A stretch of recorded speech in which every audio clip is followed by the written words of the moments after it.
Okay, good morning, everybody. Today's final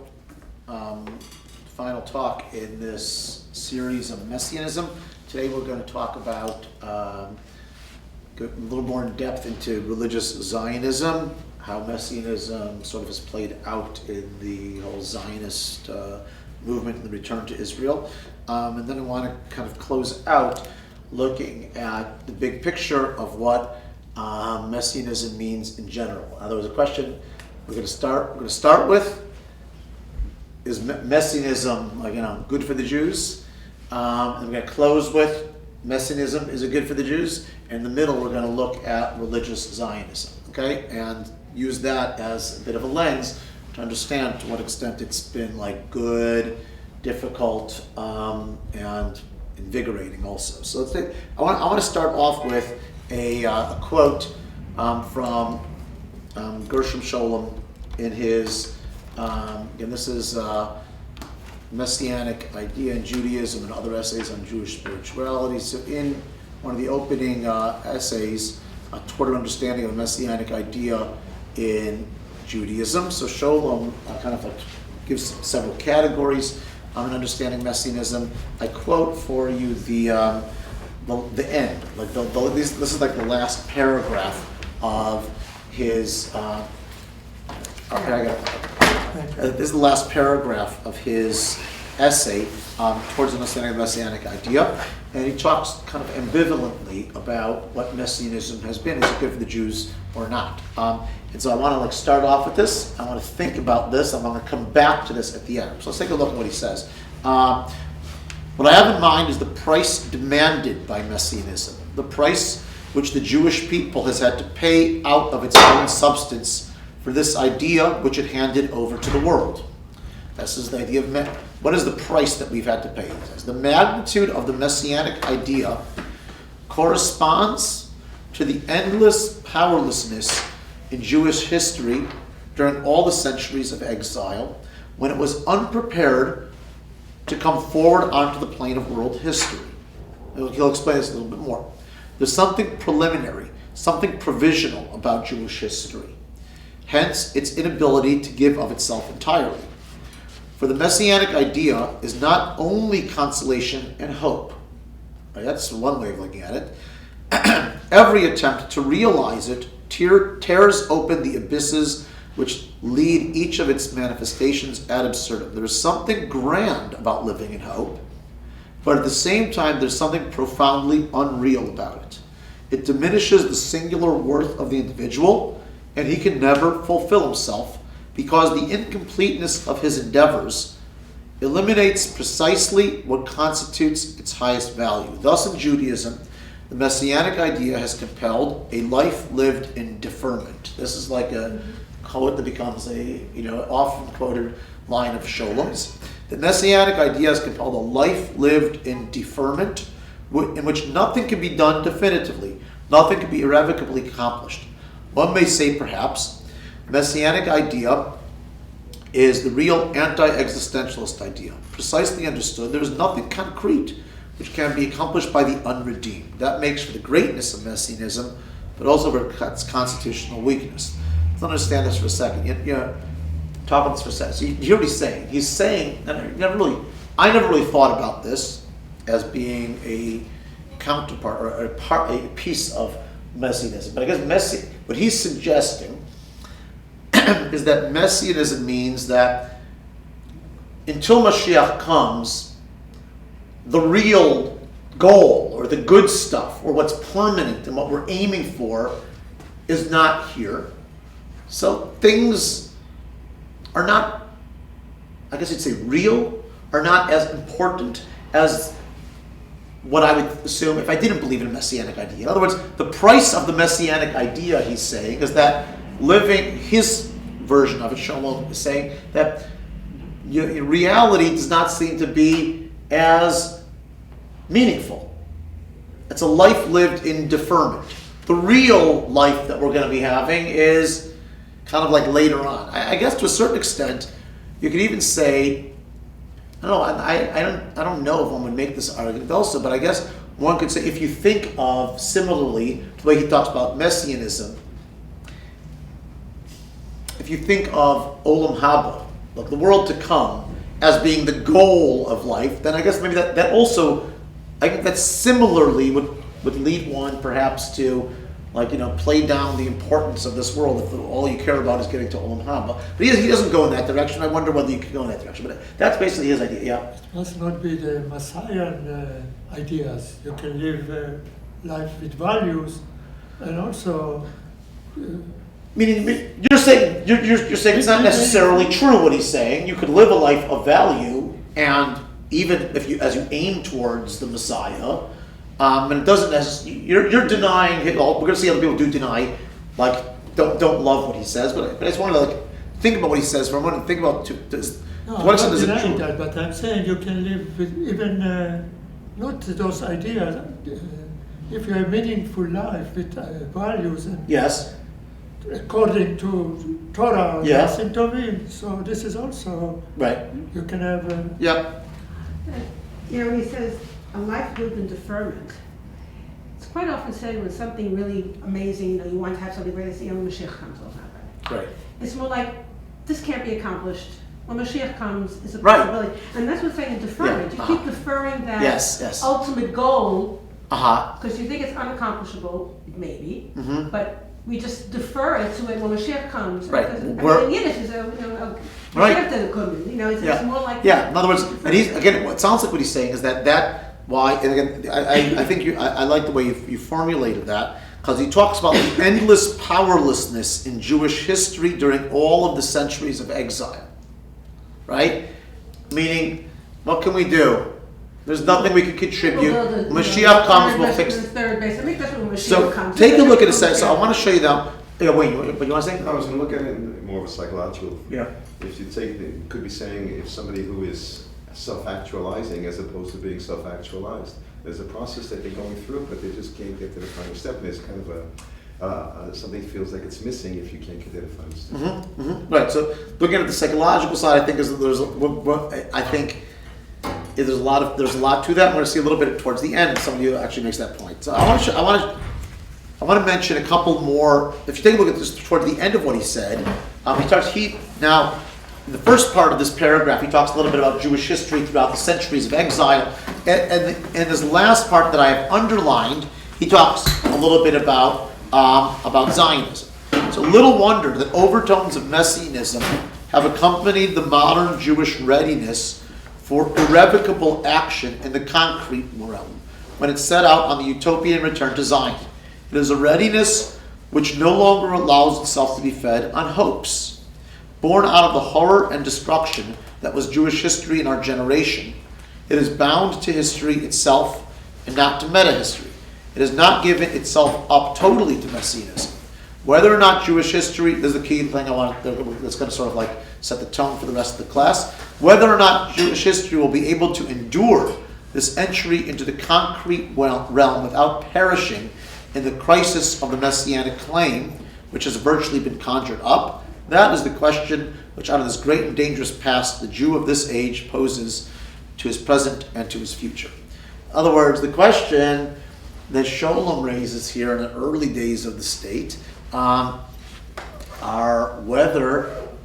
to what extent is Messianism going to unleash certain behaviors, forces, unknowns in a way that we have not seen in a real way throughout Jewish history. In other words, Jewish history, he wants to suggest, is powerlessness because everything is in deferment, but as you're not living in a messianic age, if you begin to formulate returning to Israel as messianism, what is that going to do? So he sort of lays that open, and let's see actually what has happened throughout the way people thought about it. Fine, let's show them starting off with. Now I want to talk about, a lot of what I'm going to talk about today is taken from a really great book, Avi Ezer Ravitsky's Messianism, Zionism, and Jewish Religious Radicalism. It's really a wonderful... Ravitsky. Avi Ravitsky is a big scholar. He had an accident. He had an terrible accident, but this is written early on, and it's a great book, great resources, highly recommend going through it. So much of what I'm talking about today is taken from Ravitsky's book on Messianism, Zionism, and Jewish religious radicalism. So I'll show you a few things. The first thing I want to take a look at is pre-state, before the Zionist movement sort of gets underway in the late 19th century. You have there's stirrings of it already, and you see like one of the early thinkers. Again, it's one of the chief opponents of of integrating modernity with traditional Judaism is the Chassam Sofer, is Moshe Sofer in Hungary. He has a very interesting sort of analysis as to why he's opposed to the stirrings of what will become a Zionist movement. I want to read for you kind of the way Ravitsky presents it and the Chassam Sofer's point to sort of set the stage for one approach towards Messianism and Zionism. 2 generations prior to the Zionist awakening, the Chassam Sofer, the Rabbi of Pressburg and leader of Hungarian Orthodox Jewry, addressed this issue in a sensitive, instructive way. Quote, this is the Chassam Sofer speaking. There may have been times in the past when we could have been partially redeemed, or given peace with the nations of the world in whose shadow we live, or even granted such redemption as were our forebears in the days of the Second Commonwealth. But it would have been pointless, for even had we compromised and accepted that sort of redemption for ourselves, our holy ancestors could never have reconciled themselves to anything less than full redemption. Thus it is worthwhile for the people of Israel to suffer prolonged exile in order to attain such redemption in the end. In other words, the Chassam Sofer says, what's that? That's Stockman.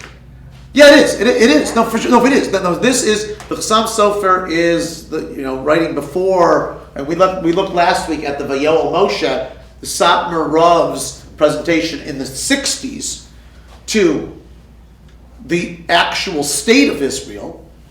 This is the intellectual precedent for that sort of approach. The Chassam Sofer basically writes about that.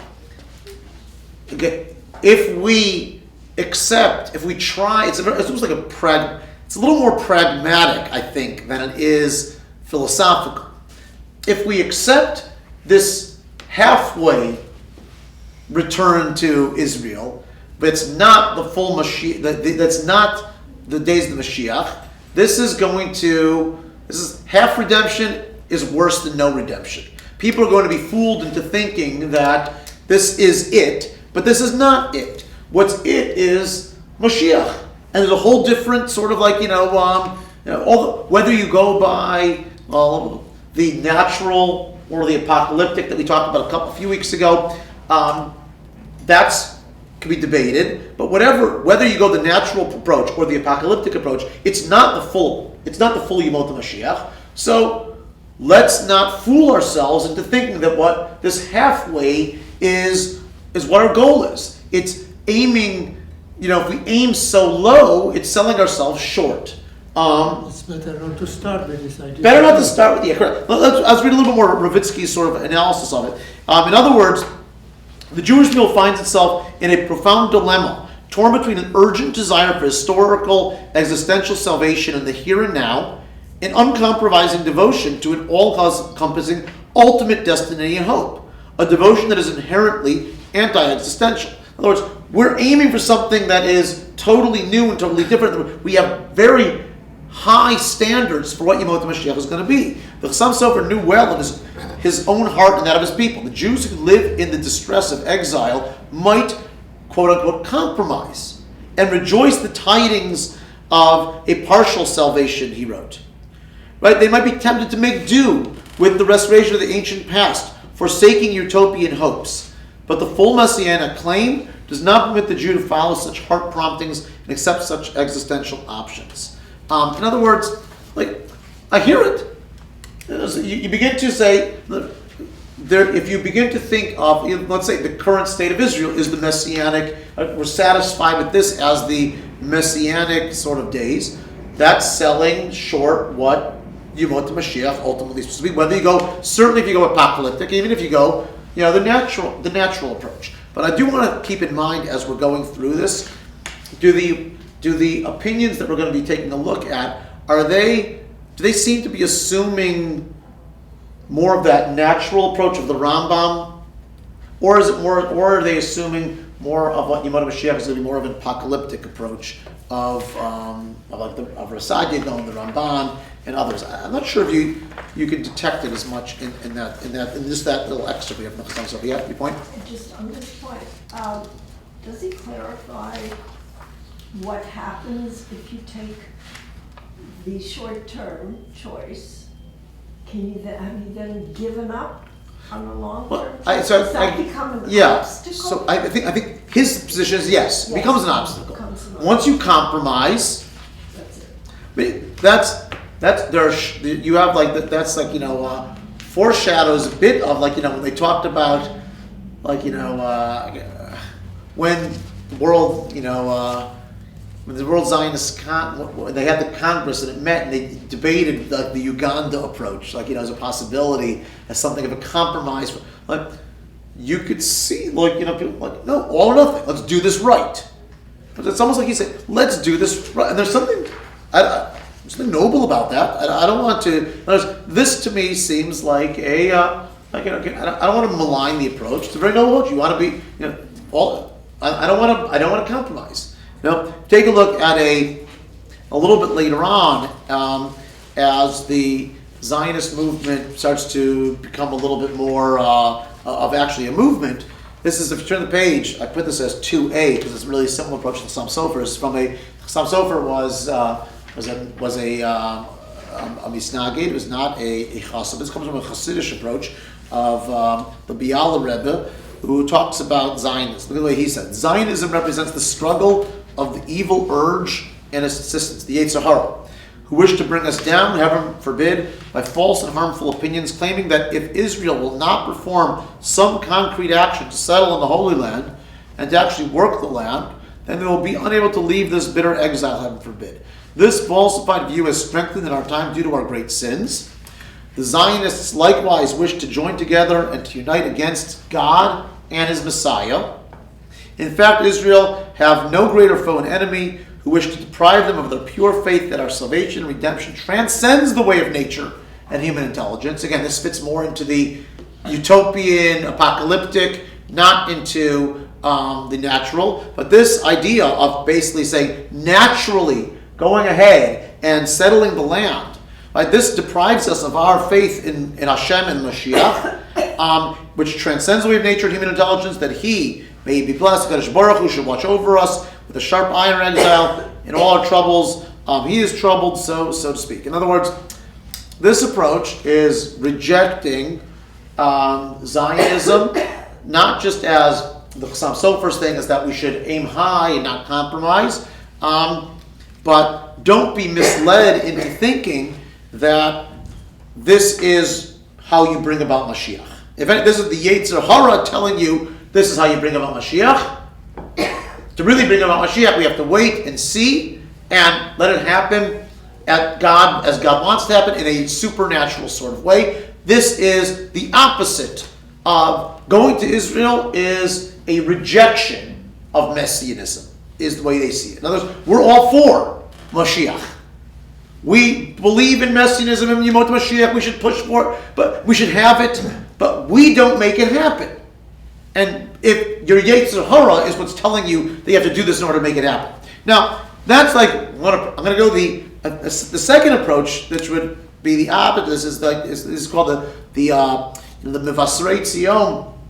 Those who were before, prior to Herzl and the Zionist movement, you did have several rabbinic leaders who were very much in favor of settling the land of Israel. I say the two rabbinic figures who kind of played the biggest role in the early part or the middle of the 19th century, before there was official Zionist movement, were Rav Tzvi Hirsch Kalischer and Rav Yehuda Alkalai. Rav Yehuda Alkalai was one of the people who really got Hebrew language as Alkali dictionary, right? He got restoring Hebrew as a spoken language. He was very much in favor of having agricultural settlements in Israel to push towards eventual days of Mashiach. So Rabbi Alkali, who was I think in the kind of like South Central Europe and Serbia, and Rav Tzvi Kalisher, who was in Poland. I'm going to read a line from his approach, which was very much the opposite of the Chassam Sofer and the Hasidic approach. At the same time, these new ideas were deeply immersed in the reservoir of classical Jewish concepts. This is Ravitsky speaking right now. Classical Jewish concepts sources stirring up long dormant messianic elements and causing the ancient seeds of activism to germinate and grow. These thinkers thus challenged the prevailing passive concept of Messianism with confidence in their grounding in tradition. Right? They went so far as to castigate the popular view of Mashiach as heretical. So here you have one approach, the Hasidic approach, is to say it's heresy to say that by going to Israel or by going to settle the land of Palestine, you are now bringing about Mashiach. No, that's kfira, it's heresy against Mashiach. And you have Tzvi Kalisher arguing in the opposite direction. They castigate the popular view of Mashiach as heretical, an obstacle to the nation's path. Kalisher warned, quote, "If a man should come before you and sanctimoniously declare, orally or in writing, that the Mashiach will be sent from heaven at one stroke, you should pour coals upon his head, saying, you are a denier of prophecy." In other words, we have to, again, this fits in more with the Rambam's approach or more with the Rav Sadia going to the Ramban. Of course, the Rambam's approach is much more natural. Go take charge. In the same spirit, his ally Alkali writes, "Our holy rabbis are delaying the consolation of our land. The people expect a man to come from heaven in a fiery horse-drawn chariot and gather up the scattered remnant of Israel, but this outworn idea has become a stumbling block to the people of Israel." Woo. You got fierce fighting on both sides. Now, they're both very much strongly in favor of Yemot HaMashiach. Not like one of them is arguing against. They're both appealing to Messianism, Yemot HaMashiach. The first and grounding themselves in traditional. And grounded, correct. It's fascinating. So you've got so I guess that the first approach, the Chassam Sofer and the Hasidim, are arguing that this is a rejection of the tradition of how Mashiach is going to work, and that very much aligns, I think, with what we saw as the apocalyptic. It does go against that. No, it seemed to me that they're right in saying that being active, doing things naturally, politically, is contrary to the Beit HaMikdash falling down from Shemayim, as we saw Rashi said a couple weeks ago, as a nace, and all of these various supernatural things happen. It is against that, but it's not against the Rambam's understanding of what seemed to be a much more natural society that exists during Yemot Mashiach, where assumedly people could play something of an active role in making that happen. And so they're both very pro-Mashiach, and they're explaining that their position is pro-Mashiach, and the other position is anti-Mashiach, but they're both saying about each other. Usually, they're both. It's an interesting sort of phenomenon. Now, I want to highlight. I thought this was so fascinating. I thought the third approach I want to show you. Rabbi Yaakov Yitzchak, who was lived during the time of Zionism is really getting off its feet and really developing as a real political movement. He is a Rav who builds the Mizrahi movement. Yes, right. Rav Reinus is the Mizrahi movement. He founds it. He is religious Zionism. So I want to show in Israel, in Tel Aviv, Reinus. Right. So he is. Perhaps I was just uneducated. I didn't know. I was very surprised to read his writings, which are a very different angle. We'll take a look for a second. to unpack this is very interesting. This is Rav Reines writing. Anyone who thinks that the Zionist idea is somehow associated with future redemption and the coming of the Mashiach, and who therefore regards it as undermining our holy faith, is clearly in error. Zionism, listen to this line, has nothing whatsoever to do with the question of redemption. Read that again. It's the Father Mizrahi movement, religious Zionism. Zionism is not about Yemot the Mashiach, it's not about Messianism, it's not about Geula. The entire point of this idea is merely the improvement of the condition of our wretched brethren. In recent years, our situation has deteriorated disastrously, and many of our brethren are scattered in every direction to the seven seas and places where the fear of assimilation is hardly remote. The Zionists saw that the only fitting place for their brethren to settle would be in the Holy Land. And some preachers, while speaking of Zion, also mentioned the redemption coming of the Mashiach, and thus let the abominable thought enter the people's minds that this idea encroaches upon the territory of true redemption. Only they themselves are to blame, for it is their own wrong opinion they express. He's much similar to the Chassam Sofer. He's basically saying, I don't think it's a stretch to read it this way. This is the founder of the Mizrahi movement, is essentially saying, I agree with the Chassam Sofer. This is not, we're not living in Yemot Mashiach, this is not causing Mashiach. Zionism is it's a political movement. We will, of course, be allowed to fulfill more mitzvot living in Israel because there are mitzvot liyo ba'aretz that we have to. But don't, if you're going to argue against me, Chassam Sofer and the Biala Rebbe, that this is half-baked Mashiachiyut, half-baked Messianism, it's not real, and you're compromising. No, I'm not. This is not. Stop it. This is not Yemot Mashiach. I'm not bringing about Mashiach. There's a mitzvah to live in Israel. We're going to live in Israel. Life is awful for Jews in Europe. We're faced pogroms daily. We're assimilating greatly. This is a way of being more frum and more safe. And so therefore, is it going to bring about Mashiach? I don't know. I don't care. It's not my job. I'm not bringing about Mashiach. Stop talking about Mashiach. It's interesting. So, would you put Reines again?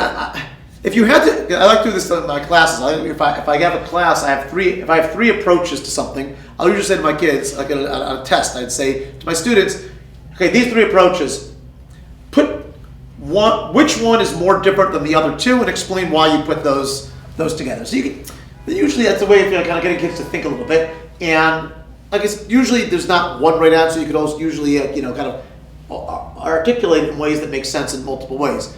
But if you had to put the Chassam Sofer, Rav Tzir Kalisher, and Rav Reines in 2 against 1, who would you put together? You can make arguments in multiple ways. I think. What would you think? It sounds like he's actually opposing Kalisher.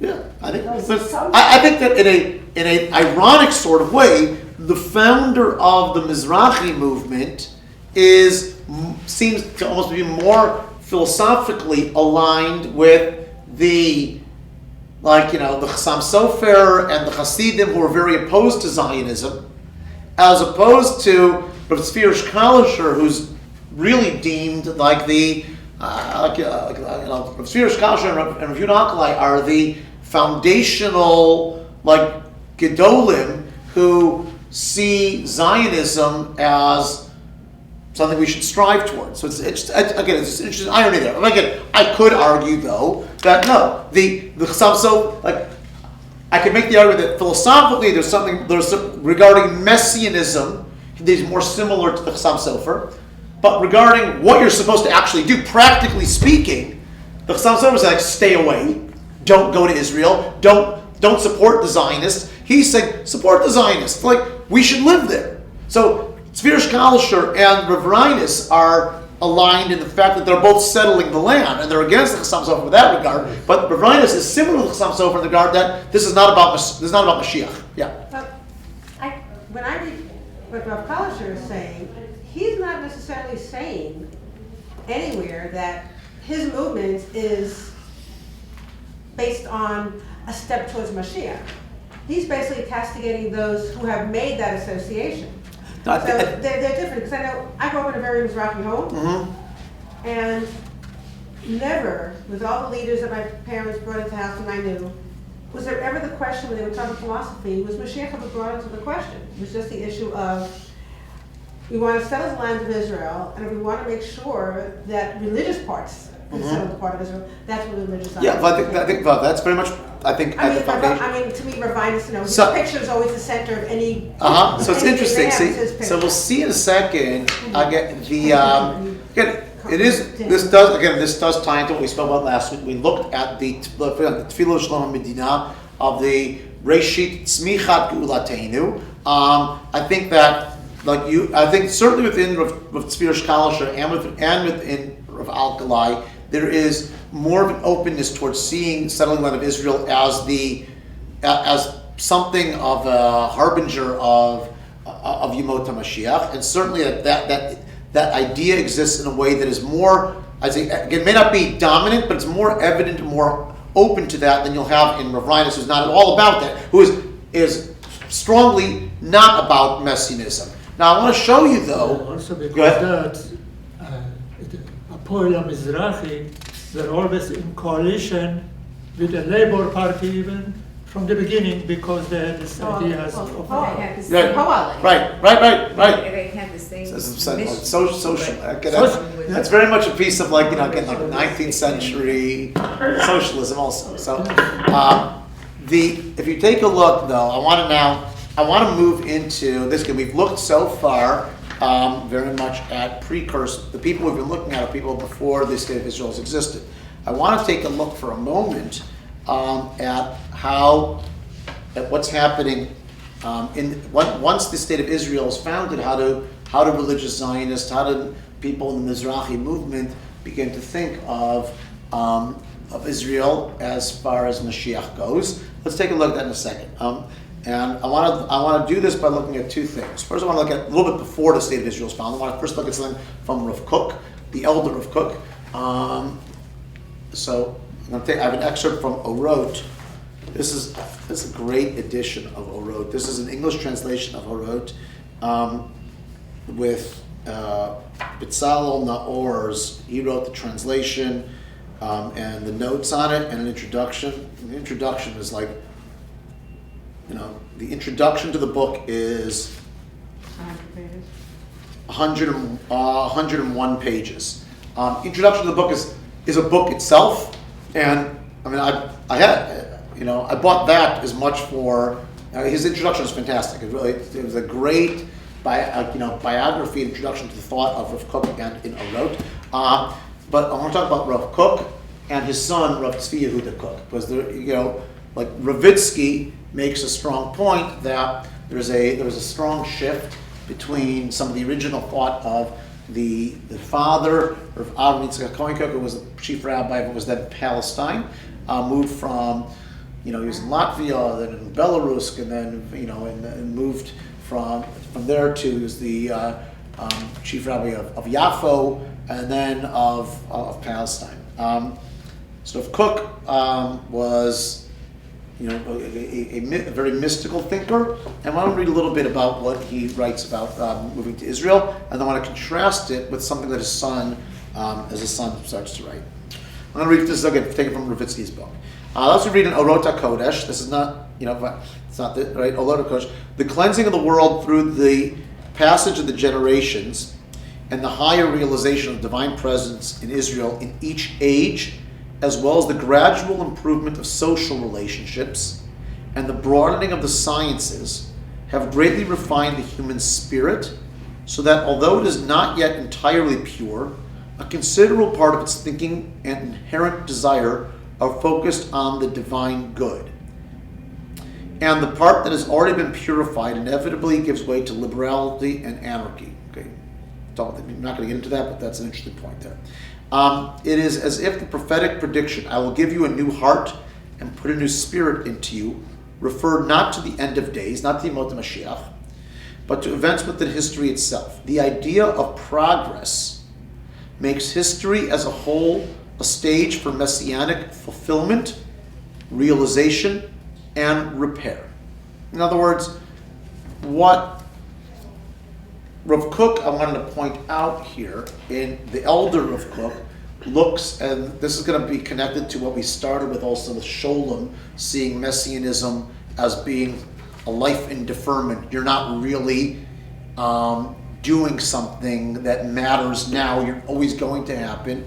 Rav Kook's view of Messianism and progress has in it something I think is very different than what Sholem described. In other words, Messianism, if it's gradual, is always a state of becoming. In other words, you could look at life as, you could look at the Yemot HaMashiach as being living a life in deferment.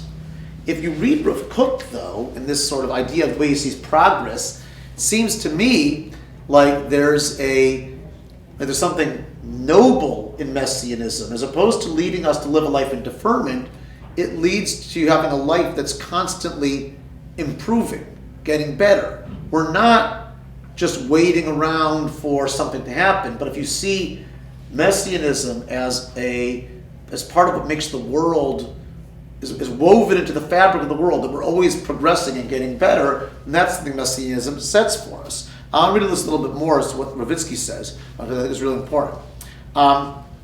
Note, too, that Kook speaks of the human spirit in all its aspects. He does, as Ravitsky taught, he does not distinguish between science, ethics, knowledge, and values, cognitive and cognitive. The widening of human horizons leads inevitably to an expansion of human autonomy and spontaneous goodwill. Thus, the golden age of human freedom lies ahead of us and not behind. Okay? In fact, Kook sees historical progress in a broader cosmic perspective.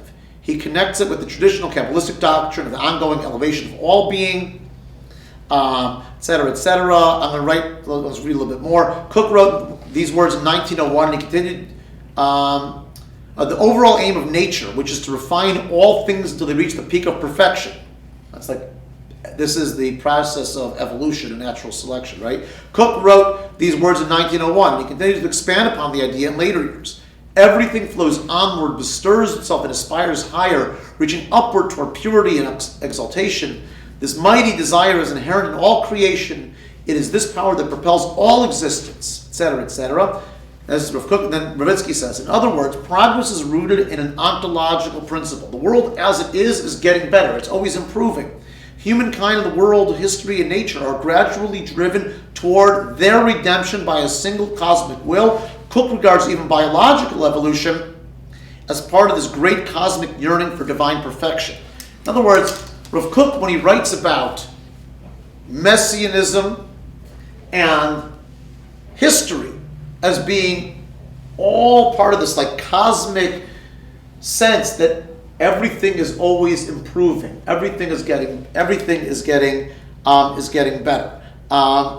Pravitsky, in a book that I look at, he talks about how Rav Kook fits into different notions of what progress was like in the 19th century thought, where the progress is like in some philosophers saw progress as like a constant rise. History is always getting better and better. The Holocaust may have thrown that. Yeah, may have written. This is pre-Holocaust. He writes that, and so perhaps it has sort of it goes up and then back and retreats and goes forward. But the idea, though, of Rav Kook of seeing Messianism as part of the natural world, biological evolution fits into that as well. Everything is always getting better. That to me sounds like a very different understanding than the notion of what Sholem had talked about. Of it doesn't lead towards getting better. It's a life in deferment. Now I want to contrast that Rav Kook's original. He's writing pre-state. Okay, the state of Israel does not exist yet. He dies in 1935, when the state is sort of like getting. It's building up the institutions that are going to eventually form the state, but he never actually saw the state. His son, who really took over for him, became the leader of religious Zionists in Israel, and certainly became much more popular after after the 6 Day War. So I want to show you Gush Emunim. the Gush Emunim, correct. So I want to show you a little bit of what Rav Kook says, and again, Rav Tzvi Yehuda, who died in 1982, and one of his prime Talmidim, Rav Shlomo Aviner, who's the Rav of Beit El, and also the Rabbi in Ateret Kohanim. He has, like, I'll show you sort of like their very different understandings of what Halakhic Messianism. Certainly, it's a very different than Rav Reines. So Rav Reines, who was again live in Israel because the Jews have to have a homeland. We should be in charge ourselves. We can't trust that we're going to be safe in Europe. It's a mitzvah to live in Israel. We can be more religious and fulfill the mitzvah of living in Israel and doing mitzvah Kliyot Ba'aretz. But it's not about Mashiach. Don't talk about Mashiach. Know anything about Mashiach. This is not messianic. We just want to live and not be killed and not be oppressed and do mitzvah. Stop talking about Mashiach. That's up to Hashem. Okay? Let's contrast that with the leaders within religious Zionism. Writing after the 6 Day War. This is just a couple of excerpts, again, taken from Ravitsky, where he describes this sort of like this next stage of leaders of religious Zionism, Rav Tzvi Yehuda. How is it that the movement for concrete redemption in our time, including the settlement and the conquest of the land of Israel, and the abandonment of and abolition of exilic existence, did not originate with the religious? How is it possible that we have, why did it work this way? That the original Zionists, the pioneers, Herzl, nobody was religious. In fact, it was the opposite. We wanted to have a new Jew that didn't have much to do with Judaism. How is it that some religious spokesmen even withheld their support for Zionism in the movement for redemption? He says they failed to recognize that it was not that we mortals were forcing the end. We weren't being dictates, rather that the master of the house, the Lord of the universe, HaKadosh Baruch Hu, was forcing our hand. It was not human voices that broke down the wall separating us from our land, but the voice of the living God calling upon us to go up, make aliyah.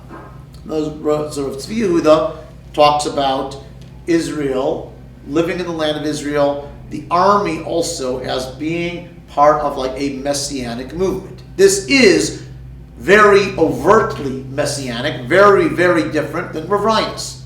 Now, let's also, I'll give another quote from Rav Aviner, who is the Rav of Beit El and the Rosh Yeshiva and Ateret Kohanim. Someone whispers in your ear that he has not seen the Messiah lately, either in the fields of the Golan or in the expanses of the Sinai. Again, this is before, he wrote this before Sinai was returned. He may be an honest man, but if he goes a step further and says, since I have not seen it, it does not exist, I haven't seen the Mashiach, and the Mashiach's not here, his words are words of falsehood and seduction. Say to him, you may not have seen it, but others have. We declare the absolute certainty of our imminent redemption. All the troubles, delays, complications we have endured are merely momentary and cannot obscure the mighty overall trend, this Mashiach, whose power has been concealed since ancient times in the treasure house of history and who is now being revealed in actuality. How does he define Mashiach? Because it sounds to me... Yeah, it sounded a little bit more like a movement, not a person. Right, it's a movement. It's something that we keep getting better, and eventually it's going to be that...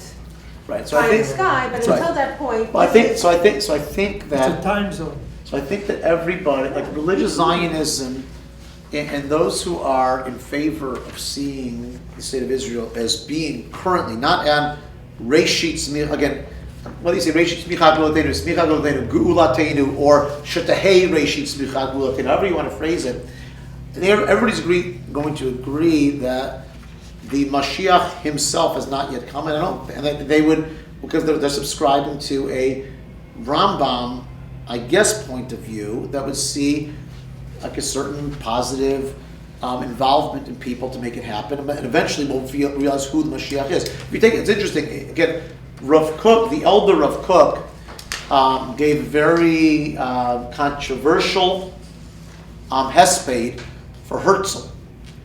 When Herzl died, Rav Kook gave it's published. It's worth looking at, but he tried to balance, on the one hand, being very much supportive of and appreciative of what Herzl had done for paving the way for Zionism, but also of recognizing that Herzl was, at best. If you read about his family. Yeah, I'm saying at best regarding religion, neutral, but more likely, he was opposed to, Herzl did not think that there was going to be, a serious future for religious people. But it was controversial that Rav Kook gave a hesped for Herzl. Again, it's worth looking at. Now's not the time. It might be another class. He essentially, we didn't talk about in our series here the difference between, or the idea of a Mashiach ben Yosef and Mashiach ben David. That idea, the Rambam doesn't speak about that, but does come into Jewish thought that there's two stages of Mashiach. Mashiach ben Yosef is like the precursor, prepares the land, and gets so. Herzl Rav Kook pretty clearly seems to associate Herzl with the Mashiach ben Yosef. He prepared, but he wasn't religious, and he wasn't, and it was not Mashiach ben David. Okay, but take a look though. Go ahead. I'm lost. You're not talking about Herzl. Which Herzl? Not his father. Not about. No. The original, the Rav Avram Yitzchak Cohen Kook, the father. No. Which Herzl? Theodore Herzl. Herzl. You think Herzog? I'm saying Herzog. Yeah, you think Herzog. No, I'm talking. Yeah. Right. There are religious and not religious. There are religious and not religious Herzogs, but he's talking about Herzl as in Theodore. Yeah, as in Theodore. So. Correct, for sure. Yeah. And so, but it's fascinating that Rav Kook does give a hesped. It was a controversial hesped. Now, take a look. I want to show you. Again, I mentioned. I think last time I mentioned I was a big fan of Dr. Berger, David Berger, who's again everything he writes. I just really love. I found that he'd written a piece on religious Zionism in Jewish Action magazine. I want to give an excerpt for that with you, and we're going to start moving towards the end.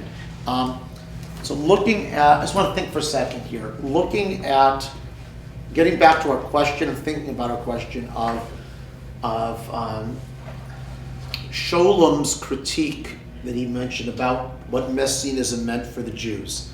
If I were to sort of articulate it as follows, I say there were two kinds of issues that Sholom was sort of raising as problematic. One of them was this idea of a life lived in deferment, that you're never actually doing that which is important and matters, it's not permanent, and right?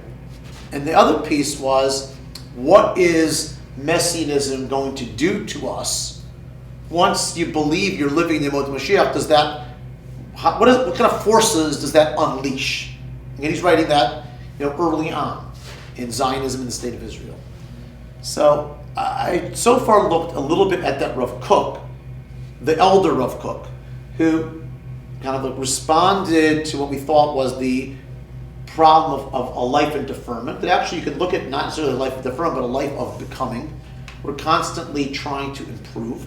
But what about that second question of what does Mashiachiyut, what does Messianism, what kind of good and dangerous, positive, negative, how does that, if you believe as clear as we saw that many, again, not like Rav Reinus, but like current and like more dominant view of religious Zionism in Israel certainly is a Tzvi Yehuda, Rav Avi, is a sense of Mashiachiyut, certainly is much more prominent in the conversation of religious Zionism in Israel.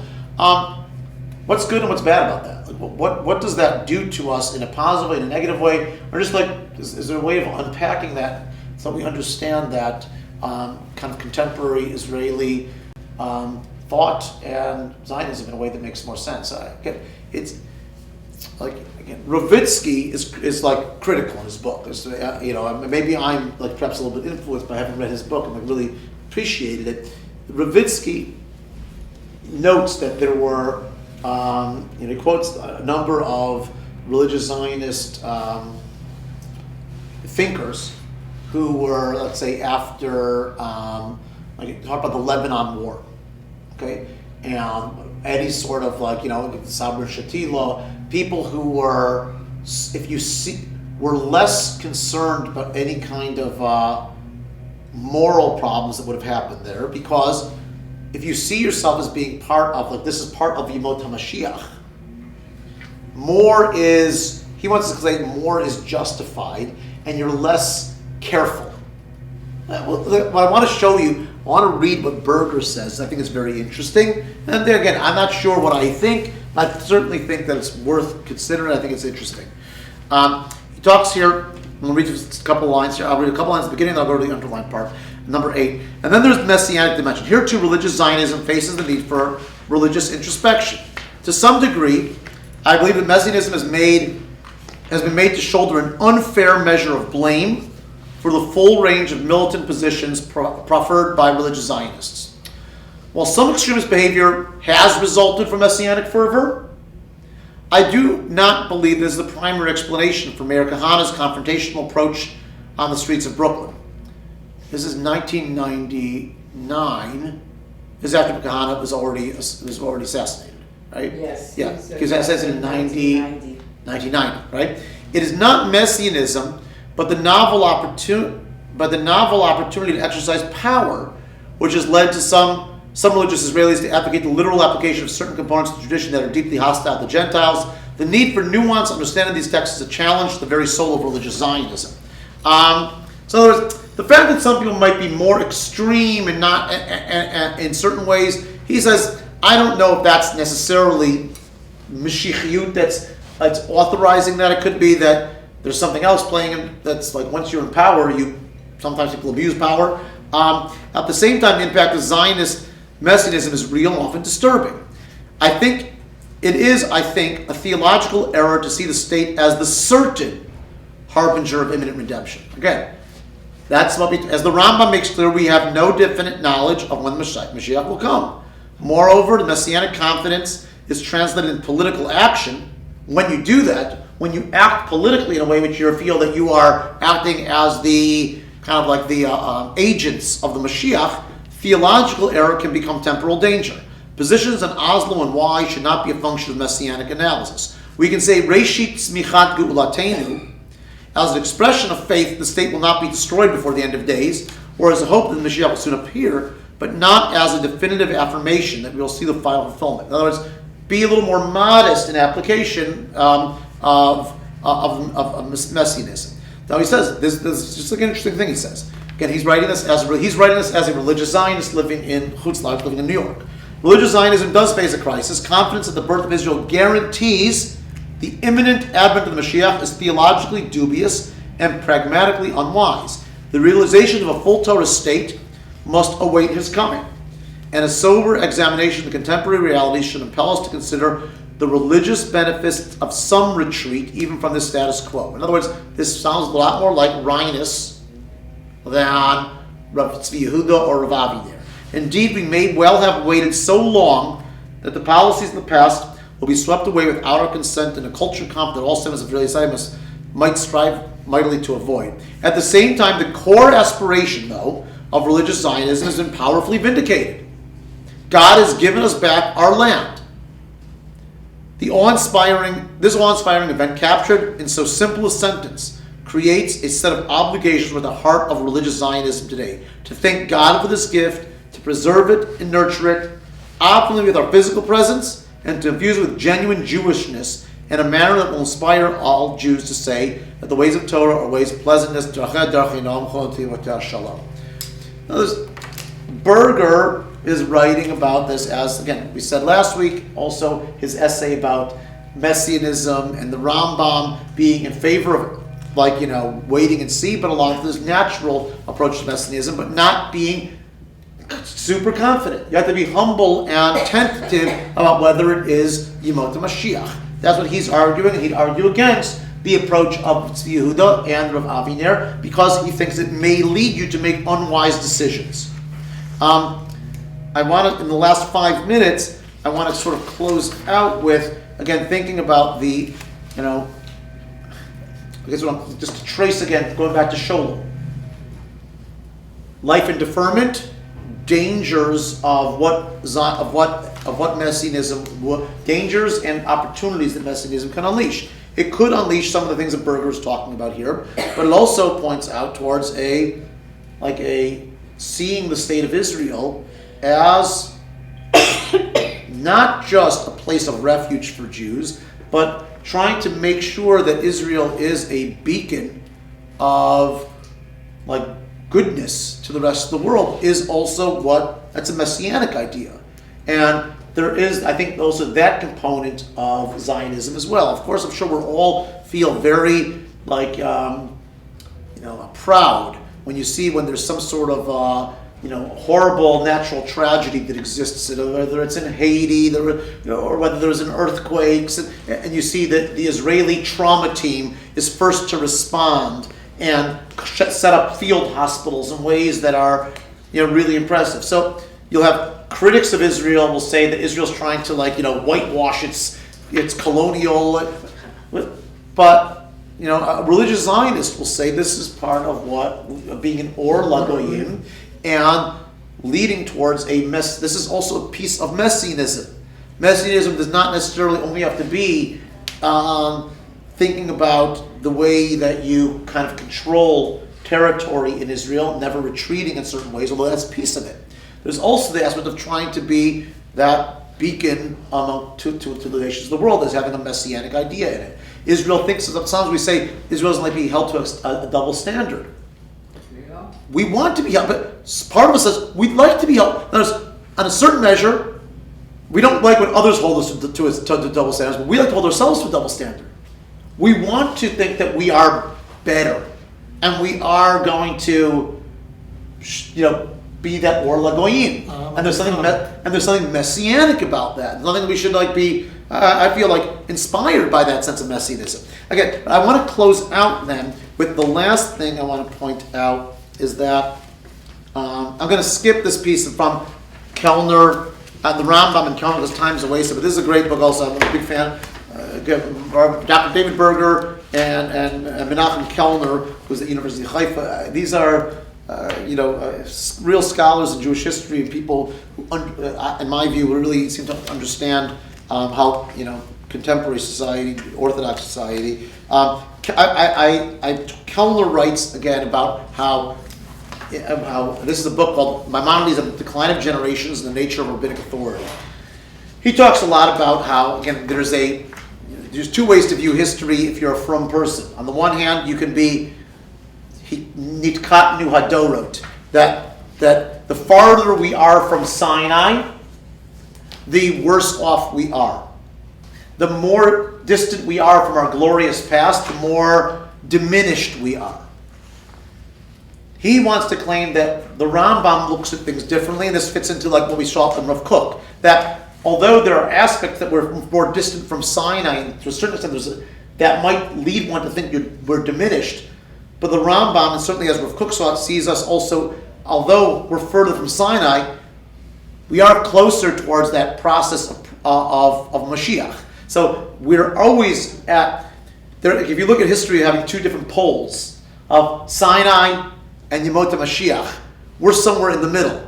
Do you see yourself as fundamentally more distant from Sinai? Or you're declining? Or as he wants to suggest, as the Rambam sees it, we're progressing and therefore we're more fundamentally closer to Yemot Mashiach, and that's a whole different way of seeing yourself.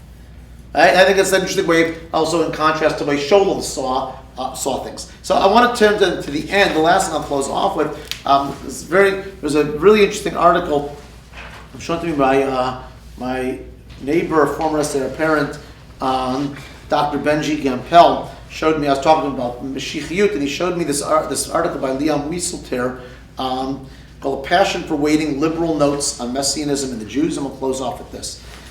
talks about Messianism. Let's look at the first column, page, number 11. What if the opposite of true? What if Messianism played not a revolutionary role in Jewish life, but a conservative role?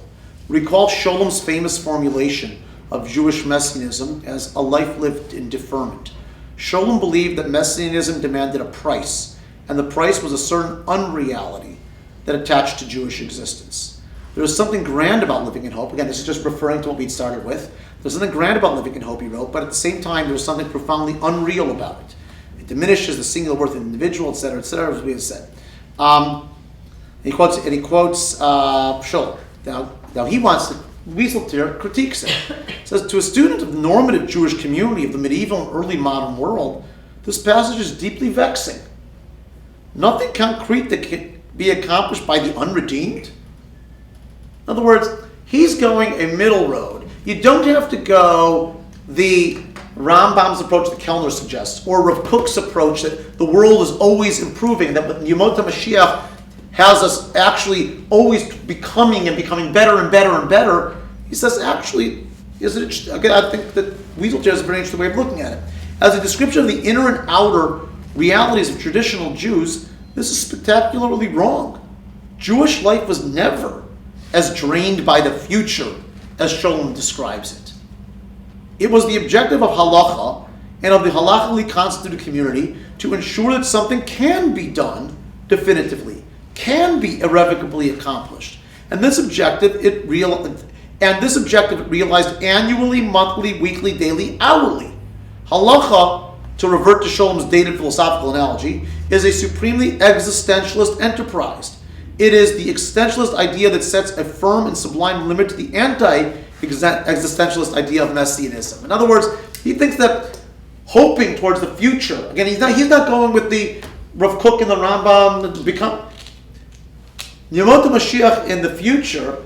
He disagrees with Sholom. It forced the Jewish community to take very seriously our life now. We have to make this world a very serious world, a world that's imbued with meaning. And because we're not at Yemot HaMashiach yet. And then how do you do that? Through halacha. You daven every day. You have mitzvot. And those mitzvot imbue life with real meaning and Torah learning. And he says basically, his argument with Sholom is to say, how dare you accuse the Jewish community because of Messianism as having not accomplished something over the years, over hundreds or over centuries. This Messianism has actually done the opposite, he wants to say, of what you suggest it does. It doesn't have a life in deferment. It forces us to take our lives now so much more seriously. I'll close off when he finishes. So I think it's a very interesting way of looking at it. The striking thing about Jewish life in exile was not how much was deferred, but how much was not deferred. Anyway, what sort of ideal is a deferment of the ideal? It is not the deferment of the ideal. Is not the deferment of the ideal a way of making peace with the real.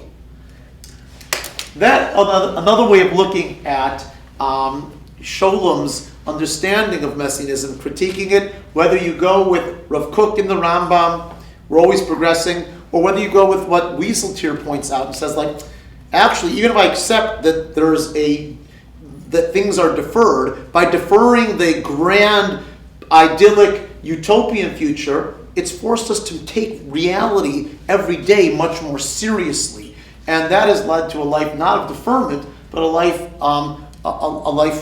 taken very seriously, and a life worth living. So, just to summarize, I think we're 5 minutes past what we're supposed to do, but I'd say we looked at the last points of the sort of Zionism, early thinkers of Zionism, contemporary thinkers of Zionism, how they've seen the interaction with Zionism and Mashiachiyut, and ultimately looking at Sholom's critique of Messianism as being a life in deferment, and we've seen other ways that would suggest that perhaps Sholom's understanding may not be the last word on it, but the Mashiachiyut may have something positive that we can learn from, and has imbued Judaism with a certain sense of meaning, progress, and also dealing with reality. Thank you.